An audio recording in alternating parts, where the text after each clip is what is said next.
खुलुमबाय बड' लेटेस्ट आपडेटआव बयखौबो बरायबाय। रादाबखौ फरायदों आं प्रमद खाख्लारिया। गिबि निउसआव दङ मोनसे दुखुनांथाव रादाब।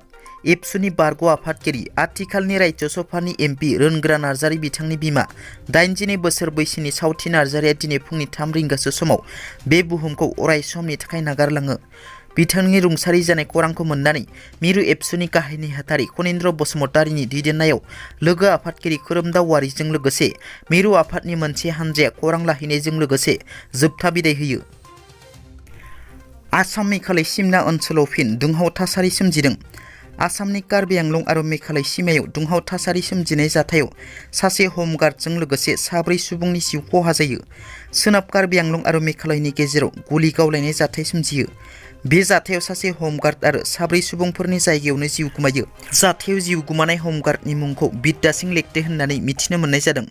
मिथिनो मोननाय बादिब्ला सीमा ओनसोलाव रैखाथि होबाय थानाय हानजाखौ दुथांफोरा गाग्लोबो। पुलिस आरो हाग्रा रैखाथि हानजाया सोराङै दंफां लांनाय गारिखौ हमनायनि उनावनो दुंहाव थासारि सोमजियो। दुथांफोरा लावथि लानानै पुलिसनि सायाव गाग्लोबो। जाहोनाव पुलिसआ गावनि रैखाथिनि थाखाय गुलि गावनायाव सासे हमगार्डजों लोगोसे 4 सुबुंनि जिउ खहा जायो। मख'नो गोनांदि बे जाथायनि उनाव मेघालयनि मोन 7 जिल्लायाव मबाइल इन्टारनेट सार्भिसखौ बन्द खालामनाय जायो।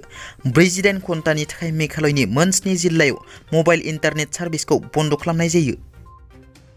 एपिसिसिनि बुंथिगिरि गर्जन मोसाहारिनि बेरफुसार खौरांगिरि मेल।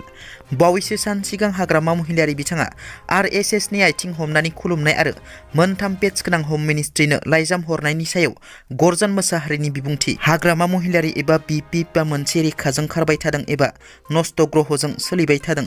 बिपिप एबा हाग्रामा महिलारिया बिजेपिजों खनथाम थगायजाबाय। बिपिपआ बिजेपिजों सिरियै सामोल जानो लाइजाम हरनायखौ बिजेपिआनो भाइरेल खालामदों। दासिमाव बिजेपिजों थाफानानै बिपिप आरो इउपिपिएल मोन्नैबो हानजाया फेलार जादों। बिजेपि हानजाया मावजि सादु बायदि बर' एबा ट्राइबेल हारिखौ खासि गयायाव लिंलांगासिनो दं।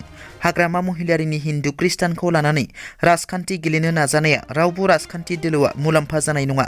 रायजो राजाफ्रा बिथांखौ खेमा होगोन होननानै गर्जन मोसाहारि बिथाङा बुंथियो।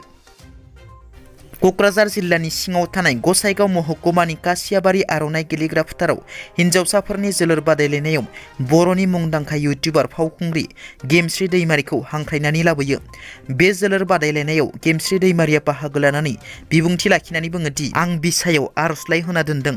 जुदि बिसाया थाब रायलायोब्ला थाबैनो बिसायाव हाबफिनगोन आरो गोरोबनानै खामानि मावलांगोन आरो मोनसे आबुं बर' सावथुनाव आंखौ नुनो मोनगोन होनना फोरमायथियो। बुहुमनि मुंदांखा फुटबल गेलेगिरि क्रिस्टियानो रनाल्ड'आ इन्स्टाग्राम ससियेल मिडियायाव गासै 500 मिलियन फलोवार्स मोननो हानाय बुहुमनि गिबि सुबुं जाबाय। क्रिस्टियानो रनाल्ड'नि उनाव एबा नैथियाव गुबुन सासे बुहुमनि मुंदांखा फुटबल गेलेगिरि लियनेल मेसिया दं। लियनेल मेसिनाव गासै 3.76 मिलियन फलोवार्स दं इन्स्टाग्रामाव। दिनैनि रादाबा एसेनोसै। नोंथांमोना जुदि आंनि रादाबखौ खोनासंनानै मोजां मोनदोंब्ला अन्नानै लाइक, शेयार आरो साबस्क्राइब खालामनो दाबाव। गोजोन्थों।